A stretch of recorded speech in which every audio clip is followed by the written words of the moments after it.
Hello and welcome to our senior college presentation. I'm Erica Mann. I'm one of the counselors here at Worthington Kilbourne High School, and I work with students last names KR through RI. Hello to everybody here. We are recording this presentation. It will be on our counselor website. So we're just going to kind of jump into this. All right, so here is our counselor website. I was just mentioning it. So much information is housed right through our website. You can always check that out. It's wkhscounselors.com. We're actually going to kind of get into it right now. This might be a site that you want to bookmark. I know that I frequent it a lot, and it's a lot of useful information. And there has been so many changes lately, especially with our graduation requirements.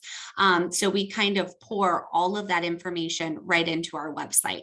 So as you're on our counseling website, wkhscounselors.com, one of the things I kind of want to draw attention to just on this homepage is if you scroll down, any new information that's been added is going to be right on this homepage. Over here to the right, it's where the latest events are. And actually, if you scroll down to view full calendar, this is going to bring up a calendar. Mainly what we keep on this calendar are our college visits. So reps from different colleges, both in Ohio and outside of Ohio, actually come to Worthington Kilbourne to talk to interested students, or they will offer potentially a virtual one. But most of our reps are kind of getting back into doing face-to-face high school visits. So that's kind of exciting. If your child is interested, so like I'm looking at the month of September, and it looks like on September, what date was this? 29th, Davidson College is coming. Davidson is out of North Carolina. So if you just click on that, it'll take you to a little bit about the information, the college, and then there is a sign up here link that you can click on, and that's how you will sign up to notify the counseling office that you would like to meet with the Davidson College rep. So again, that was just right on our homepage. If you go right to home, that was down the right-hand side on the view full calendar. Meeting with college reps is a wonderful opportunity for you to kind of get in front of the college rep and show them that you're interested and to learn more information about the college. But also, if you kind of hold your cursor over college and career, you'll see that there are drop-down options. So here's a testing page. This is mainly about the ACT, SAT. There's also a menu that pops up on the right-hand side. So because I clicked on testing, this is going to give me all information that is relevant to the ACT and SAT college entrance exams. So if you needed to know anything about that, you could click, okay, when's the next ACT going to be offered? And then that would pull up right here. If you kind of hover over that, another thing to kind of point out is there is a scholarship search. There's a quick button there. And these are, we tend to put local scholarships that come right here. But if you want to look more in depth into how can I get scholarship money, if you hover your cursor over college and career, you click on college. On this right-hand side, another menu is going to pop up, and here is financial aid. So any sort of scholarship is going to be under financial aid. And then here are some kind of other options that you can click on. Searching for scholarships is the first one. So this is a lot of information that our website contains, but we really encourage you to check that out because there is so much information on here. So again, it's wkhscounselors.com. So I'm going to kind of get back into, there we go. Okay, so the next slide is, as you're starting your college search, you're going to kind of hear some lingo that might not be as familiar to you, especially if this is the first time you are going through college applications or your child is. So rolling admission, if a school says we offer rolling admission, that means that you can apply anytime. Columbus State rolling admissions, you can apply anytime, and then you'll hear back from that school. Regular decision just means that they want you to apply by their deadline. For most schools, that's right around that February 1st date. Now, these are the two that tend to get a little confusing: early action and early decision. So early action is non-binding. If you apply to a school early action, that just means you're applying early, that you want a response back from the college earlier. That does not mean that if you're accepted, you have to attend. Early decision means I have decided this is where I want to go. I'm going to apply by that early decision deadline, typically around November 1st, could potentially be mid-October. And if you get accepted to that college, you are going to attend that college regardless of the financial aid package. So early action, non-binding; early decision is binding. You are making an agreement. Yes, if I get accepted, I will attend there. One thing to note, deadlines are super important when applying to colleges. A lot of the colleges will wrap in scholarship opportunities, and they'll have you apply for scholarships while you're applying to school. But some of those colleges want you to apply by that early action deadline. So that would be like a November 1st, Ohio State, November 15th. Actually, I think Ohio State changed it to November 1st, used to be November 15th. But they want to make sure that you're hitting that deadline so you can be, your application will be part of the scholarship application as well. So make sure you're looking out for those deadlines. And if you want to get into a specific program, if you want to go for music, if you want to go for art or engineering, some of those particular schools within the college, the School of Engineering, might have an earlier deadline as well. So just kind of be, as you're beginning the application process, just be really mindful of those deadlines and be organized, right? Make sure that you kind of know when are these deadlines coming up. Okay, so learning about the colleges and meeting reps. So we want to make sure that you are doing your homework and you're researching colleges to make sure that you are interested in a college. We're asking students to kind of develop a list, a college list of colleges that you want to apply to, that you're interested in finding out more information. Hopefully you've already begun some discussions of meeting with college reps, sending emails saying, I'm interested in your college. And as you have that college list, of course, we would like for some schools to be kind of a backup school, a school you know you'll get accepted to. But if a backup school is on your list, we want to make sure that you would be happy to go there as well. So make sure that you are creating a list that, you know, there might be some schools that might be a little bit of a stretch or a reach, but you have some schools that you would also be really happy attending. We know that colleges are looking for a good fit. So we want, wherever you decide to go to school, it needs to be a good fit for you. It also needs to be a good fit for the school. So I kind of already had mentioned how admissions reps will come right to Worthington Kilbourne High School. Please make sure you're checking our website so you can sign up for any of those visits that you would like. Another great way to learn about colleges, and maybe if you're thinking out of state colleges, there are online college fairs. There is one local in Columbus. It's in October, and they do offer it virtually, I believe. Mrs. Lord, she might chime in here and tell me. Oh, yeah, it's going to be October 9th. It's actually going to be in person this year, first time in several years. So at Otterbein University, we'll send a flyer out sometime in the next few weeks to remind everybody. Thank you, Mrs. Lord. And in the past couple of years, it has been virtual, but this year they are going back to in person. Campus visits, make sure that you are setting up those visits. Please have the students, this is your job. Colleges want to hear from you. They don't want to hear from mom and dad.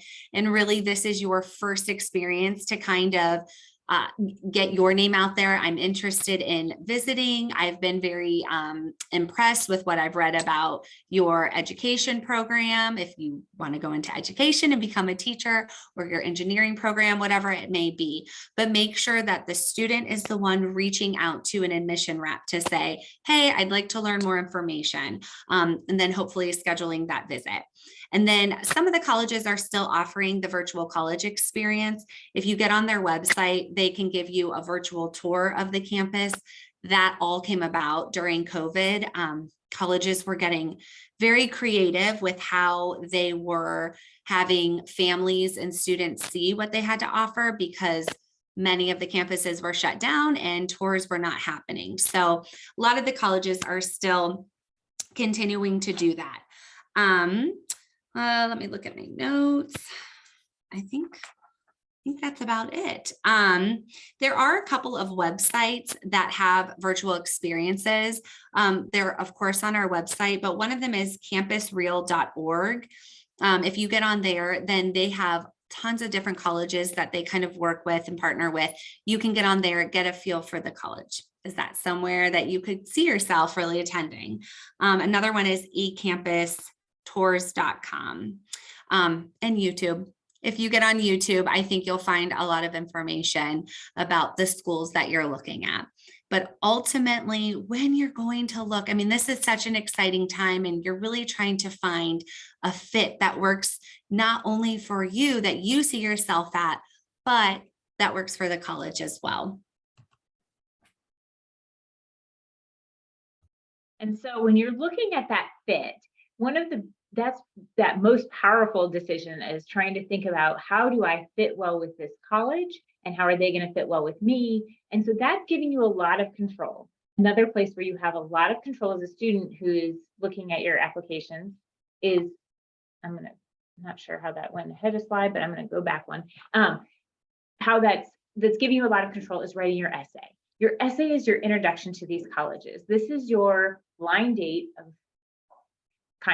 of your chance to introduce yourself to a college, to somebody who hasn't met you, but you want them to like you. You want them to be engaged with you, to think, I can't wait to meet this student. I can't wait to have them on our campus and contributing and being a part of it. And so the essay is this great opportunity where you can show a college how much you fit for them, and how all of these wonderful characteristics that you have that make you you, and the things that somebody keeps flipping here on me, but how all of these things are mattering to you and make a difference in how you're going to be able to contribute on campus. So for most students, you're going to be writing a main essay as a part of your common application. And then there's also a COVID essay question that is technically optional. Last year, we were hearing a lot about the fact that the COVID essay question was 250 words, so it's short, but it really wasn't that optional. The colleges really wanted that opportunity to learn from kids and see how this was, how your lives were changed because of it, how you spent that time. We're not really sure yet. Our meetings with colleges, honestly, are starting tomorrow, where we're going to get more feedback from them about what they're thinking about that COVID question this year. But be thinking about how you might want to talk about, where did you spend that extra time that you had, or how did your life change some as a result of COVID? And if your only answers are, well, I was remote and then hybrid and then remote again and then hybrid and then all in with a mask, that's probably not what they're looking for. It's definitely not what they're looking for. But if you're able to talk about, I wasn't able to do this activity, but I ended up finding I had a passion for something else, and I started getting involved with this. That's a great chance to be able to use that 250 word question, but you'll all for sure have that main 650 word essay question if you're applying through Common App and through a lot of the major colleges. That's kind of a standard. If you're applying to a Columbus State, if you want to start at a branch of OSU, you can apply directly to that branch. In those situations, you actually don't have to write those essays. So there are opportunities that you can apply to colleges without having to have an essay included, but it is a really great opportunity for you to introduce yourself to an admissions committee. I know last spring we did a college essay brainstorming workshop. If you have misplaced your brainstorming workshop form. We encourage you to stop by the counseling center and you can pick those up. They're also on the counselor website. But it's a great opportunity for you to be thinking about, what is a unique topic that I can talk about? How can I say something that they aren't hearing from a lot of other people? When you're doing this essay, you want to make sure that you're not just telling them, I'm a nice person. You want to show that by the stories that you are portraying, because this is giving you your chance to show them something beyond just your grades and your test scores, and it's making you a real person to them. You want to think about what, like when you go back and start reading your essay again at the end, you want to think about, what are they learning about me? What is this person who's reading this? What are their takeaways? And that's a great question you can ask if you have other people look at your essay, because editing is a big part of this. You want this to be your professional presentation of you. And so you can take your essay and have your parents read it. You can have your friends read it. You can have your English teacher or Miss Elliott or your counselor read it. And we're all happy to give you feedback on it. But one of the great questions you can ask is, what do you learn about me from this? And see what people tell you, and then figure out, is that what I wanted them to learn? And if it's not, that's okay. You still have time to edit. And so along those lines, one of the big things when you're looking at your essays is making sure that you are giving yourself enough time. Writing your essays is different than writing a paper for science class or history class. You're not just going to try and sit down and knock something out in a few hours and just say good enough and hand it in. You really want to make sure that you're giving it the time to edit through it, that it's going to be that professional presentation of you, that your grammar is right, that your sentence structure is varied, you know, all those things that your English teachers have been trying to tell you all the way through. This is your chance to make sure that you're doing that and really using every word to your advantage, so that you're giving them an idea of who you are as a person. Of course, I'm hoping that it goes without saying, but honesty is a really big deal. So when you're doing your essay, it should be your work. It shouldn't be your parents who are writing the essay for you. I can remember sitting with a student and I was like, man, all of this makes sense to me, but this sentence doesn't sound like you. And his response was, well, that's because my mom wrote it.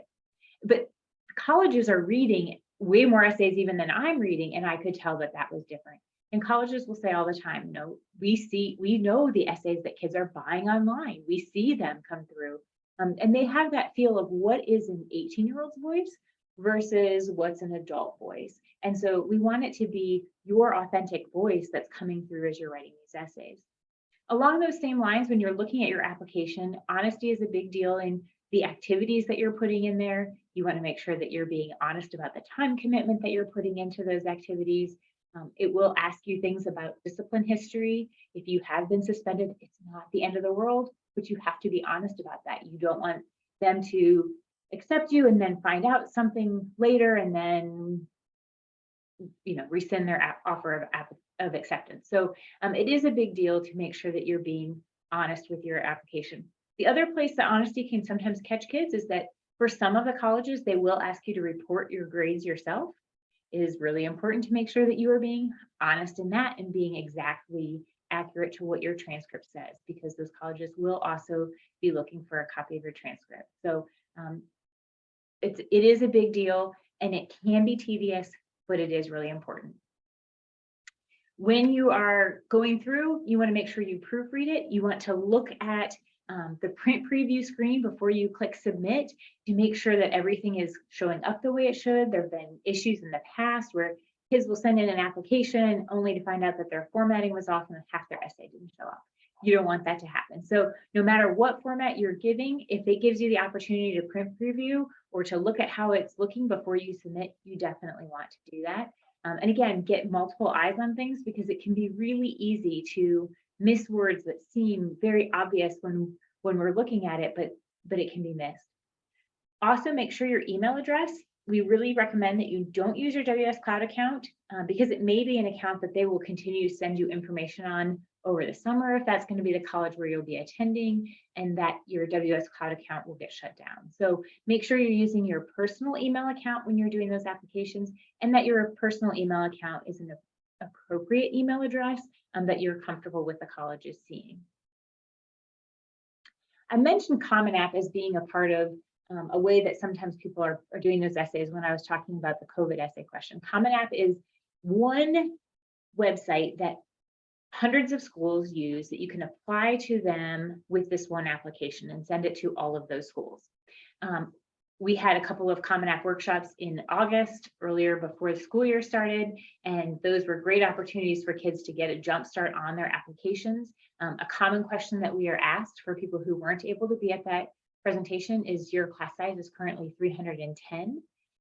Other questions we get a lot of times are, can I submit my application if my recommenders piece is not done yet? And the answer is absolutely. You can go ahead and submit that. You can, all of that stuff will catch up with itself later, and that's okay. The other piece that happens sometimes is that students will start to panic because you'll get a notification.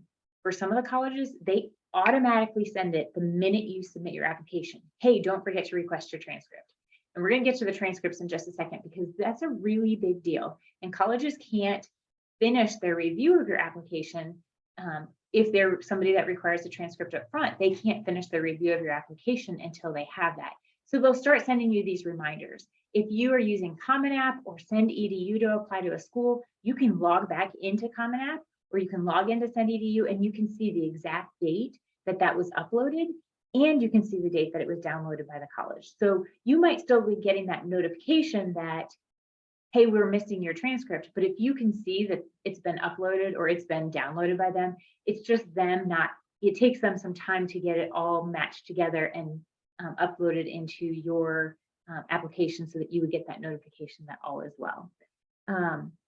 For students who are Mrs. Schnell students, so we know that there's this portion of the alphabet who isn't represented tonight because Mrs. Schnell is out on maternity leave, which is super exciting. But you are still going to invite Mrs. Schnell as your counselor. There are things that we do up front. Obviously, right now with your application, there's a big piece there. But there's also things that we do with mid-year reports, where colleges are going to want to see your grades after the first semester, and then final transcripts at the end of the year.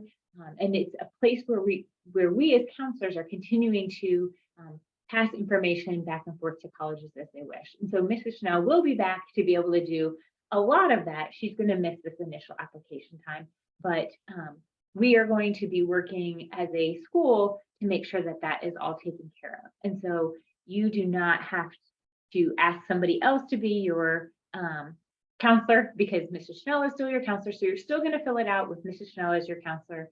Just make sure that that's who you're inviting and not either of herself. And then moving to the next page. So I was mentioning about how you need to invite Mrs. Schnell if you're her student, or Ms. Abbott, Mrs. Lord, Mrs. Mann, whoever is your counselor, that is the counselor you're going to be inviting automatically. And that's to do your school forms. Every school requires a school report form, and that is something your counselor will do. Every single college that uses Common App is going to require a school form. And that's information that we're going to share with the college about what is your GPA, we're going to upload your transcript. We're going to share those basic information about what your senior year courses are. We're going to verify those for them. What your academic rigor has looked like with regards to your classes that you've taken, what our school profile is. All of that is information that we give back to the colleges, and that's through the school form format. Recommendations are different, but it's hard because when you're in Common App, it's all under recommenders. So you're going to go into Common App, you're going to look at the recommender section. It's going to say, invite your counselor. You're going to invite us, and you're going to be like, all right, sweet, I'm done. But that's done for the school forms. If you need a counselor recommendation letter, which is far, far fewer schools, then you also need to meet with your counselor. You need to tell them that you're going to need a recommendation letter. You're going to need to give us 30 days notice, and you're going to need to do a counselor recommendation supplement form, and your parents are going to have homework, and they're going to do a parent brag sheet. So those are the two forms we're going to want back from students. Those are on the front office, in the front of the counseling center on the bookshelf. You can get hard copies of them, or of course, they're on the counselor website in that college section that Mrs. Mann was showing you. But if you're going to need a recommendation letter from your counselor, in addition to doing the requesting us for the school forms, you also need to come tell us that you're going to do a rec letter and bring us those two forms in order for us to do that. And again, those forms are going to be far smaller in number. If you are one of Mr. Snell's students and you need a counselor recommendation letter, so not just the school forms, it actually says that it requires a counselor recommendation letter, then we will be asking that you get a teacher recommendation letter to use in its place. So that becomes really important. Let's say I'm applying to Yale and Yale wants a counselor recommendation letter and 2 teacher recommendation letters. If you are one of Mrs. Schnell's students, instead of using Mrs. Schnell and 2 teachers, you would be using 3 teachers. We'll be doing a cover page with it, explaining that she's on maternity leave and to please accept this letter from an additional teacher instead. And so that's an important part to know for Mrs. Schnell's students, is that rather than using Mrs. Schnell as your recommender, you would be using an additional teacher. Your rec letter should be, I'm going to skip to the next page here. Your recommendation letters should be written by someone who knows you well, that you are comfortable with them sharing information about you. It should not be a situation where you feel like you need to see those letters because they should be confidential. So you shouldn't be asking your teachers to let you read those recommendation letters. They should not be offering that either. That's one of the things that the colleges like, is that those are maintained as confidential information. So think about the teachers that you trust, that you would feel comfortable writing a recommendation letter on your behalf. There is a form for your teachers if you're going to have a teacher write a recommendation letter. Again, you want to give them at least 30 days in a form so that they have time to be able to put forth the energy and effort to write that recommendation letter for you. It is really important to pay attention to the fact that not all colleges want or need recommendation letters. And you want to give colleges exactly what they're asking for. So if a college says it's optional, you don't need to give a recommendation letter. If the college says we want 1 teacher from a core subject area, make sure you're giving them 1 teacher from a core subject area. And you can find a lot of those details on the individual college website. So it might say on Common App 1 teacher, but it doesn't specify core. But if you go to their website and you read through the things that they're sharing, it may say we prefer a recommendation letter to be from a core teacher, or we prefer a letter to be from a student's area of future interest. And so you can navigate that based upon what that college is looking for in the recommendation letters. If you don't need a recommendation letter, don't waste your teacher's time because that's literally goes nowhere if you don't have a college that is needing a recommendation letter. And the reason that we say give them exactly what they want is that colleges, when they're staffing their admissions office, they know how much time it should take each admissions officer to read through an application. And when they're saying, hey, you should be able to get through an application in 15 minutes, if you suddenly have all of these extra forms that they weren't anticipating, that college starts skimming things, and that doesn't make you very memorable when you're skimming things versus reading it in detail. And so it's really to your benefit to give those colleges exactly what they're looking for. Make sure you stay really organized with this whole process so that you're staying on top of when those deadlines are and that you're giving your teachers enough time to be able to write them. Most teachers, definitely the counselors, are writing our recommendation letters on a first come, first served basis. So you give us your forms, we're going to put you on the list to start writing your rec letter. And we're going to make sure we're hitting those deadlines as long as you give us that 30 days. But it gets really tricky when somebody shows up and says, I need this rec letter in 2 days. Because we might not have time to do a good job. And you want us to do a good job because we want to speak about how great you are as a student and how much you'll contribute to that campus. And then one just general note as a hint, as you are dealing with your teachers and their recommendations, after they have written you a recommendation to your teachers, make sure you send them a thank you note later, because it is a lot of work on the teachers in addition to their teaching responsibilities. So the last thing that I'm going to share a little bit about is the transcript. And the transcript is a really important piece of your application, and it's a critical step that students have to take. So because this is releasing your private educational information to a college, we have to specifically have your permission that we can share that information. So students can complete a Google form. We have it linked right on the counselor website. So when you hover over college and career, like Mrs. Nan was showing you, and you scroll down, there's a transcript request form. There's also an image on the right-hand side. If you search in the search tool, like you can find it in lots of ways, but you have to complete the transcript request form for every college where you're saying we can send your transcript to. So if I'm applying to 6 schools through Common App, I have to fill out the Google transcript form 6 times. So it's going to be really important. If there are any parents who are not comfortable with their students having their permission to do the Google form on their own, to request the transcript on their own, parents have the right to opt out of that as being a viable option. Those parents will then have to come into the school and do the transcript request themselves with Mrs. McDaniel to say, yes, this is a school where I want that transcript to be sent to. That opt-out form is also on the council website. In addition to doing the transcript form, if you are applying through Common App or SendEDU, you will also be submitting an electronic invitation to us, which is what links our information to yours so that we can upload that information through Common App or SendEDU. So when you request us to do the school forms, that's going to be one piece of the Common App. You have to do the Google form to give us permission to release your transcript, and then we can actually send it.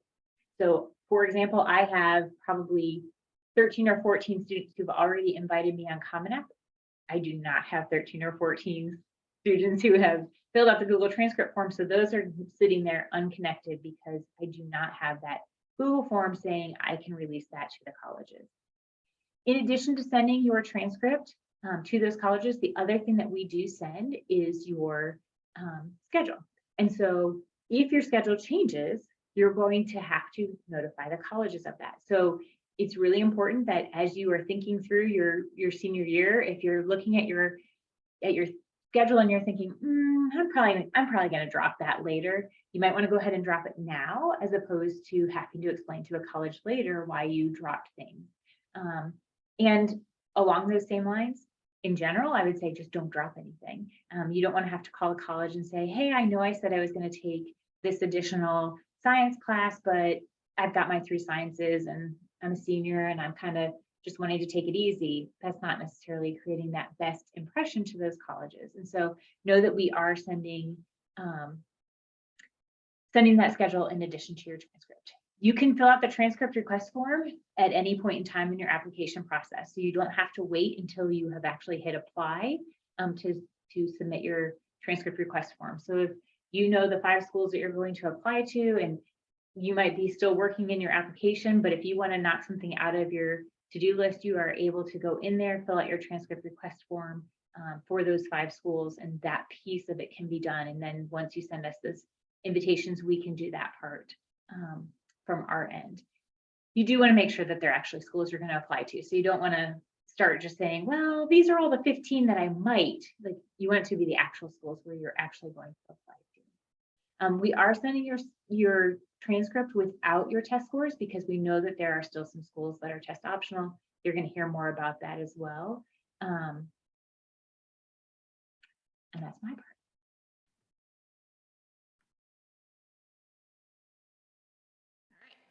Part of the application process is submitting scores from the college entrance exams. So those are the ACT and SAT.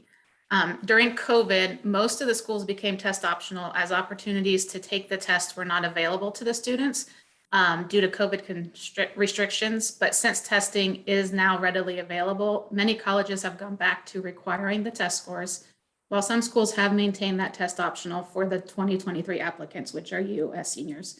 So you'll want to be checking on that college list to see if your schools require your ACT and SAT, or if they are still maintaining a test optional choice for you. Sending your scores to the colleges is not the same thing as self-reporting on the Common App. So the colleges are going to need you to send your official score reports directly from the ACT and SAT's websites. When you took the ACT last spring as a junior, you could identify 4 schools to send your test scores to for free. If you chose that, those colleges already have your official scores and you won't need to resend them. If you are applying test optional and they already have your scores, that would be a great question for those test optional schools, if they will automatically disregard your scores or if there's a process you need to do to specifically request that they do not take those into consideration. If you are a student or a parent thinking that maybe my student needs to go ahead and take the ACT and SAT again, There are still some fall testing dates available. You find those, as Mrs. Mann showed you the link on our website or on ACT and SAT's website directly, and you will actually register for those tests on ACT and SAT's websites. You will need to watch the college application deadline and those upcoming test dates so that you can make sure that if you're scheduling an October test, that your scores would get to the college by that testing or by the application deadline. Schools want scores directly from the testing site. So again, when you are registering to take that test, if you're taking it again, you will be able to identify 4 colleges for free through that process to send it to. Any additional schools or asking for your test scores to be sent later after registration will require a fee. ACT costs $16 per school and SAT costs $12 per school. There are some schools who have always been test optional, pre-COVID, post-COVID. They're committed to allowing students to apply without test scores, and you can find those colleges on fairtest.org. And I forgot to change my screen. All right. Reviewing the testing policy for every college is going to be key in the era of COVID and post-COVID. Many will say test optional, but there might be some specific qualifiers. So they may be test optional for general admissions, but require test scores for some of those more rigorous, more selective programs like nursing or engineering. Some colleges may have additional requirements for those who are applying test optional, like an additional essay. Some may require AP or IB exam scores if you're not using an ACT or SAT score. So keeping that list of the colleges you're applying to and what they are specifically asking for, and if they are test optional, are they truly test optional, or are there some qualifiers? If you are going to apply to a test optional school, if you're going to apply to a test optional school, you can still decide to send scores. That's what the optional part is. So if you want your scores to be part of that application process, request them to be sent from ACT and SAT. We tell our students and our parents at the recommendation of those test optional colleges that students should send those test scores if they feel like it's a representation of their work and their ability. And you can also look at the college's data and see if your test scores fall within that 50% middle range for those students who have been admitted to that college to help guide your decision-making. Ultimately, it is your choice and your family's choice if you're going to send the scores or not to those schools who are remaining test optional. Here are some examples of test optional data from OSU, just a snapshot.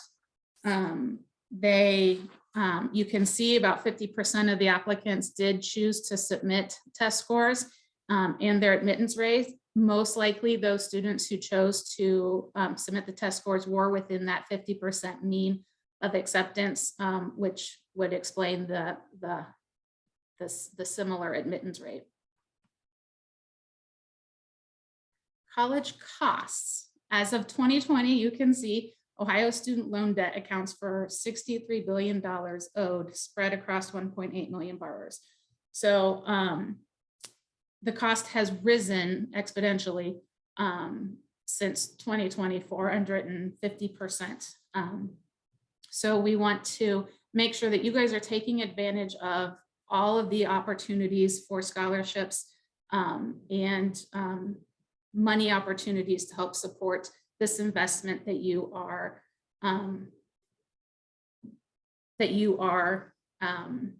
going to make into your profession and the training that you need through college. Financial aid. So the FAFSA is going to open on October 1st. That is the free application for federal student aid. You can use prior year tax information, so you don't need to wait until your tax returns that become available to you this year. When you fill it out, you can use the previous years. You're going to be aware of the fact that colleges have a different financial aid deadline than application deadlines. So again, keeping organized with your college information, being aware that their deadlines may be at the same time or a little bit later. But you want to make sure that you have your FAFSA completed and into that college by their priority deadline so that you can be considered for their scholarship and loans and grants. Some colleges do also have a CSS profile in addition to the FAFSA that needs to be completed by that financial aid deadline. We will host a financial aid night on October 6th. So there will be very helpful information presented from an expert, Faith Phillips from OSU Newark and COTC's financial aid department. So for anyone who plans to apply for financial aid, please mark your calendar for October 6th. First generation students, if you are a first member of your family to attend a four-year school, you can let your counselor know there may be some additional resources and scholarship opportunities for you as well. Seeking all funding options. As we said, the cost to attend college has grown exponentially, and we want you to be able to take the opportunities presented to you to help support that. There is two different types of scholarships. So there's a need-based scholarship and a merit-based scholarship. Need-based are scholarships that are based on the family income. Merit-based is determined by an accomplishment in high school, such as your GPA or test scores, awards, or programs that you are participating in. There can be many opportunities, and they can be at the local, college, and national level. We have two places on our counselor website where you can see, as Mrs. Mann showed you on the first slide, under that college tab, you can see at the very bottom, scholarship search, where she pulled it up and you saw all of the scholarships that have come to us from organizations. We post there. So we update that frequently whenever scholarships become available to us for our students with the links and the deadlines. So you're going to want to check that regularly.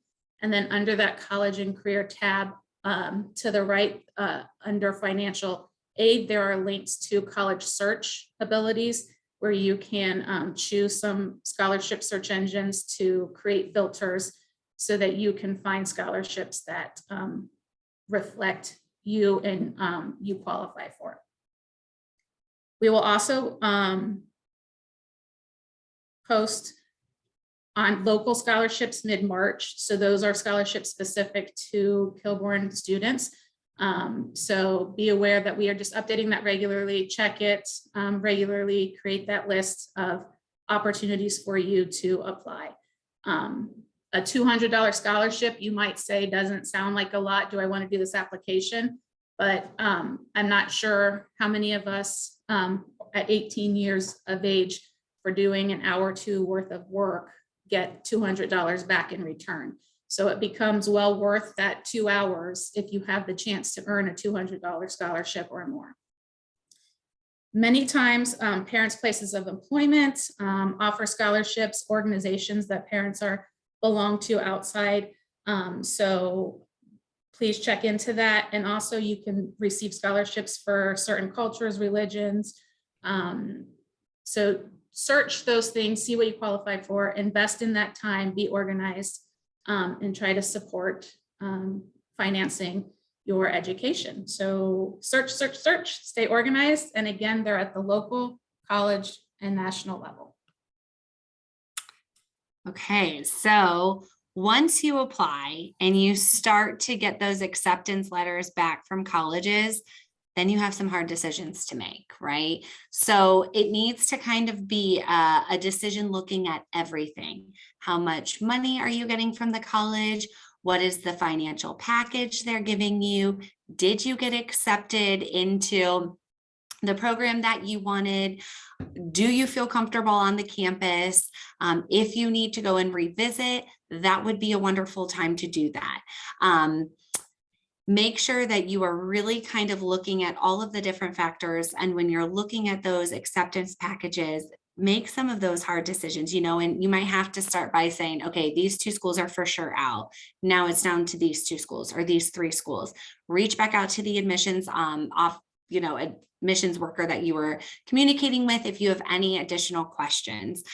We know that it can be a difficult decision, but just kind of making sure that you are making the best informed decision is what's best for you and for the family. So we also want to remind all of our students, and even for the families too, rejection can be hard, and it's not a reflection of you. If a college that you really wanted to get into comes back and says no, there could have been so many other factors at play that it truly is not a reflection of you. They're looking at tons of applications, and all of these students, if an admissions rep only has 14 minutes, let's say, to review an application, then it's not a direct result of you personally. It just might be what they're looking for, or if they have different quotas they need to fill, or whatever the case may be. It truly is not a reflection of you. And we know that it doesn't feel good, but hopefully you have some other great schools that you're just as excited about in that pool of applications that you had submitted. So we are here for you. Please talk to us about it, but it really should not be a reflection of you personally. Make sure you are finding the best fit, but also May 1st, that is when your final decision needs to be made. So that's kind of like the national college day of when you need to notify the school if you're planning on attending to that college. You know, I think.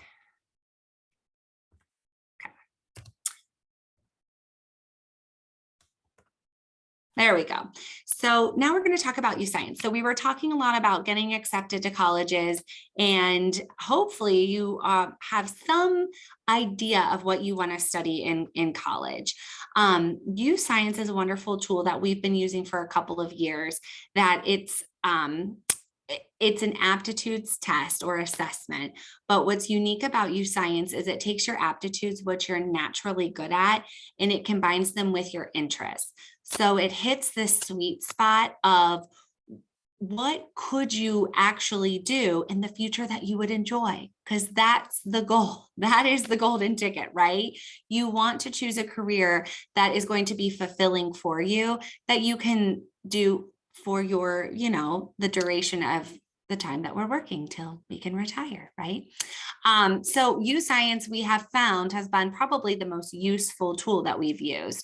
It's broken up into 11 different brain games is what they're called. And based off of how students respond to those brain games is how you get the results. So it gives you like a really nice printout of what your aptitudes are, what your interests are, what possible fields of study you want to go into. And then it breaks it down to like, maybe you should think about becoming, a certain career. So it is helpful. Students were emailed out an account link for this last March. If hopefully you did your account last spring, that should be able to get you in to where you can do the 11 different brain games. If not, then let your counselor know, and we will invite you again for another code. Because I think that it kind of run out of time if you didn't create your initial account last spring. So let us know. And if you are Mrs. Schnell's student, then just let one of us know, and we're happy to invite you and get you a UScience code. But really take the time. It can be a little time consuming. You don't have to sit down and do it all at once. The 11 brain games, once you start a brain game, it wants you to finish that. They're 4 to 15 minutes in length, but you don't have to do all 11 in one sitting. Here's some data just for you, because we all love data. The type of school, so we kind of broke up in the years. So we have 2016 to 2022. So the percentage of graduates from Kilbourne, it looks like we kind of stay anywhere between that 20%, 25% of our graduates who do attend a 2-year school. So when we say a 2-year school, that could be Columbus State, that could be if they are doing an apprenticeship, but we're talking not a traditional like 4-year college or university. And then it kind of is broken up into the percentage of our students that go into the armed services, out of state. So it's about 16% last year of our student graduates went out of state. Elite schools, we were at 0.68% last year, which that kind of dipped down from years past, you can see, and then our public and private school breakdown. And then what's most interesting is the top 6 most attended school of Worthington Kilbourne graduates last year. Number 1 was Columbus State, 2 was OSU, and that is including the main campus and also branch campuses, either Newark or Marion. Number 3, OU, 4, University of Cincinnati, 5, Miami, and 6, BGSU. So just to kind of give you a rough idea of where the majority of our Kilbourne students who attend a 4-year school end up. Couple of reminders. So as you begin to fill out your Common App, get on our website, go to the website to sign up for those college visit reps. Please make sure you're checking your school email. That is such an easy and fast way for the counselors to communicate with you, for you to communicate with us. If we need you to fill out the transcript request form that Miss Abbott was talking about, then it's just easier for me to shoot an email real quick to remind you, hey, get onto this link so you can do your transcript request form. So please make sure you're checking your school email. That's super helpful. And then just another caveat reminder is make sure when you are applying to colleges, and I know Miss Abbott said this, use your personal email. Make sure your personal email is appropriate because the colleges will see that. Use the WKHS counselors website. All information is always posted on there. Again, this video will be posted on there in the next couple of days. So if you need to go back to it. And then use the class of 2023 packet. That packet, the senior packet, was emailed out to all of you. You can also find a virtual copy of it on our counselor website, www.wkhscounselors.com. And we want to thank you guys for sharing your evening with us. We have our information on this screen. Mrs. Gratz, who was a counselor here a couple of years ago, she retired.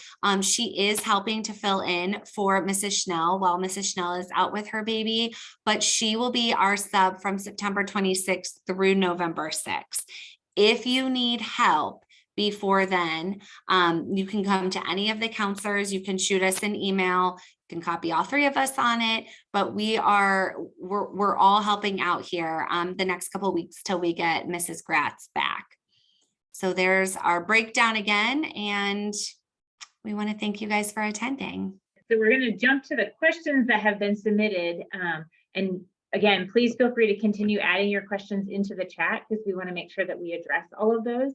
I know that the first one that came up was regarding teacher recommendation letters and how that process works for, does one recommendation letter by a teacher, does that recommendation letter go to all of their schools? So it goes to all of the schools that the student assigns it to. So if I'm applying to OSU and OSU doesn't want a rec letter, then it doesn't go to OSU.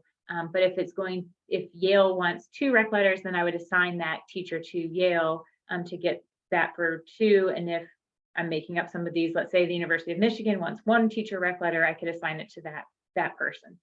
So you get to assign which teacher recommendation letters go to which schools, but it is that 1 letter would go to all of them that you assign that teacher to. You don't need to ask 7 different teachers.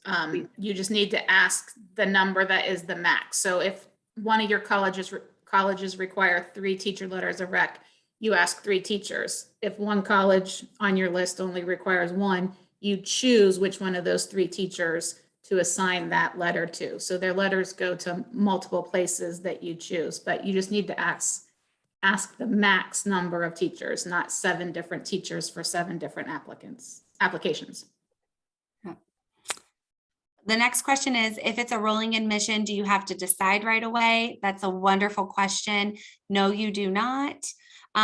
You just, oh, did I say that wrong? No. Okay. That's what I was like, oh, I saw the head shaking. I didn't know.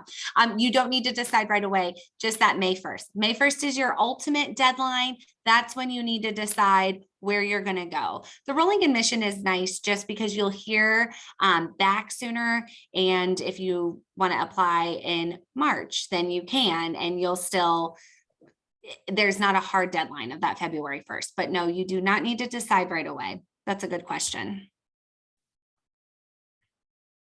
If the student decides not to go to college right away and let's say takes a year break, and they still apply, would the student be able to go without going back through this entire process again, or would it still be a deadline? So that 1 year break is called a gap year in college lingo.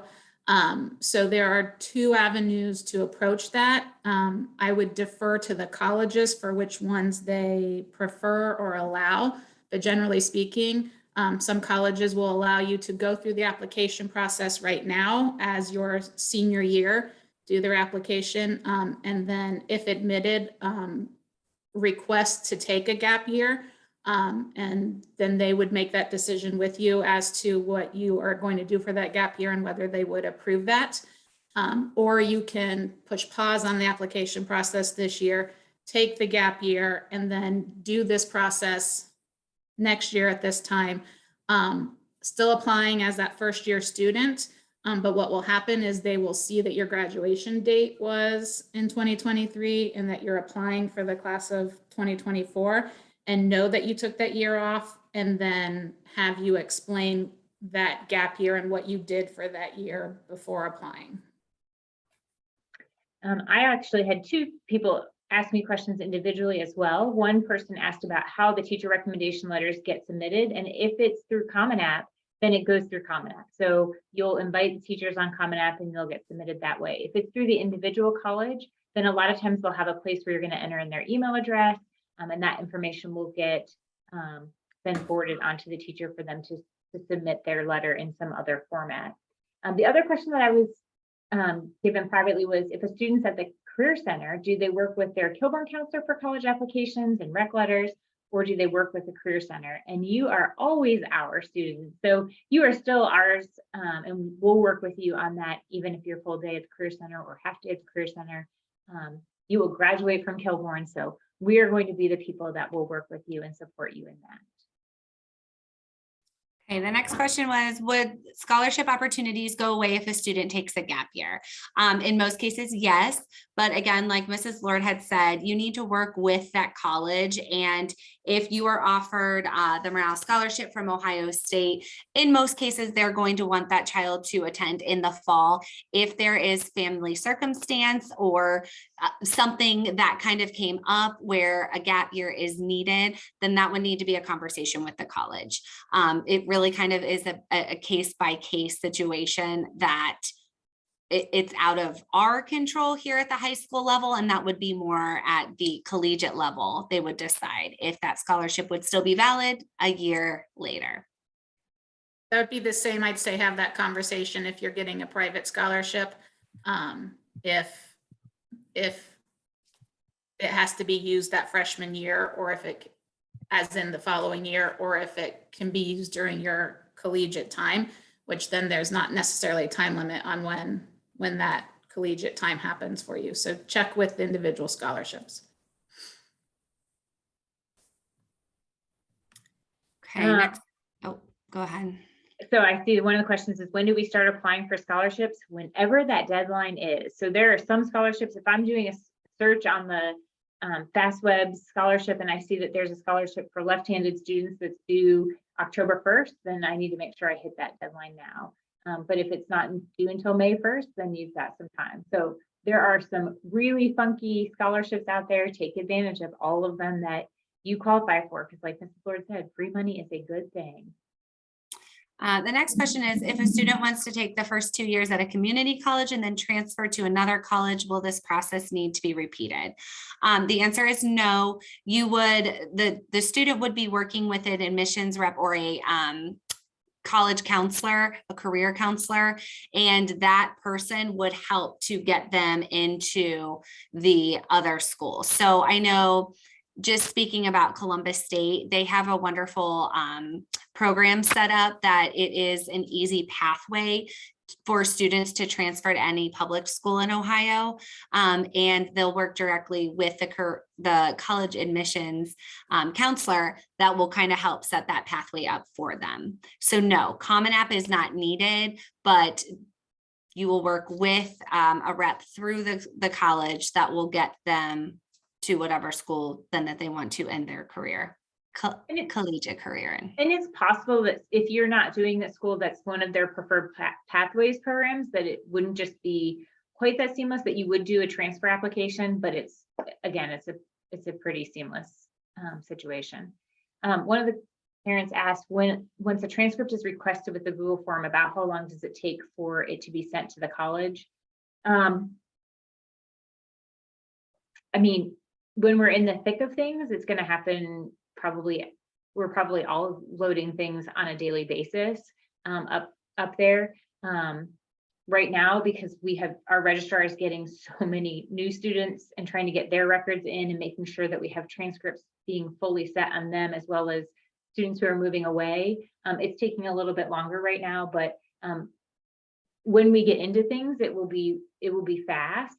But when we get close to deadline time, we will be saying, make sure you're giving us a week, so that there is no chance that we're missing anything, that we have the opportunity to go back and follow up with the students. So, and actually, if you're looking at January 1st deadlines for any of your colleges, we will be saying like December 1st. So we will be wanting to have that 2 weeks before break to make sure everything is set, because there's a lot of moving parts at the semester time for kids moving again. Our registrar gets busy, and so we want to make sure that we are not holding up any part of that, but we're also off during break. So we want to make sure that all of that transcript stuff is done before break. So if you've got a January 1st deadline, you're looking at that earlier time frame than you for making sure you've submitted the transcript request form. Okay, the next question, I think I'm understanding. It says if parents do not attend a four-year college, that student is eligible for additional scholarship opportunities if they are the first grad to attend four-year college. Is this correct? So yes, I think what they're asking, schools do give scholarships for first generation. So if the student applying, if parents did not go to college, then yes, let us know, myself, Miss Abbott, Mrs. Lord, and we will make sure that we are directing that student to scholarship opportunity that might be available. And the college's financial aid websites are a wealth of information too. So if you have your list of 3 to 6 colleges, go to their individual financial aid websites and see what is there for the process for their specific college scholarships, or the process for seeking out their funds, their own college specific funds. And Mrs. Lord's answer regarding that is also the answer for if you start at a 2-year school and you're transferring to a 4-year school. Look at those college websites about what their scholarship funds are for transfer students as they're coming in. And then the last question that's up here so far is, when applying for colleges here in Columbus, what's the minimum number of colleges to apply to? I mean, that really is a personal and a family decision. So if I know that I am very comfortable, I want to go to Columbus State, I want to start there, that I will be happy there, I will be good there, I can apply to just that one college and I can be done with my college application process. I don't have to write an essay, I don't need a recommendation letter. I can be done and have that weight off of my shoulders. But if I want to apply to Ohio Wesleyan and Otterbein and Capital and Ohio Dominican and Ohio State, trying to think of who else is in Columbus, but you can apply to a lot more schools and have that as choices and still be in Columbus. So there isn't a specific number. It's about what's going to be right for you and your family. Remember that, because I forgot to mention this when I was talking on the one slide, but each college does typically have a college application fee. So when choosing that amount of colleges to apply to, you need to be aware of each application comes with a pretty high fee. So applying just because my friend applied, even though I know I do not want to go to Michigan, save yourself that $60 for the books that you're going to use at the college that you'd be happy at. So make sure you're making that list of places that fit you, that you can see yourself going to, because they do come with a fee. Those of you who do qualify for free and reduced lunch, there are fee waivers. So you'll want to contact your counselor because there is a process and a paperwork that goes along with that. And if you think you do qualify for free and reduced lunch and you haven't done the paperwork for that, please do that paperwork, because that has to be done before we can give you that fee waiver form. So just do that paperwork, even if your son or daughter is coming home for lunch every day with open lunch. There was a question about if they've sent their test scores and retook it, do they need to send their newest scores? Yes, you would send your whichever scores you were wanting the college to receive, you'd send those scores. They don't automatically get updated. You have to send them with each test. I thought that there was another question. What about if my student is thinking about going out of country? Are there scholarships available? Again, just like Mrs. Lord was saying, look at each college's website for what their scholarship opportunities are. And then again, on some of those searches, you can search for international students and international opportunities and see what's out there for that as well. Where can I view my students' SAT scores? So for SAT scores, you go to College Board's website. That's the company that oversees SAT. You have an account, or you create an account if you've never looked at your scores before. That's also where you will go to send your score report to the colleges. For ACT, you go to ACT's website and again, log into your account or create that account if you haven't yet, to get access your scores and then send your scores to those colleges. The next question says at the transcript info. I'm not quite sure if you're asking how to get your transcript. Students can't send their own transcript. That will be done from the counselors as part of your Common App, kind of like the school profile and counselor recommendation forms, not letters, but forms that we do. We will send the transcript. The link for the transcript request is on our counselor's website. So students can see their transcripts on IC. For those colleges that are requiring them to type in their data. It's just not an official one. It has their school photo on it. And it's not official, but it's where they can see their academic record to use that to type into the application for those colleges if they are applying to colleges that require them to self-report.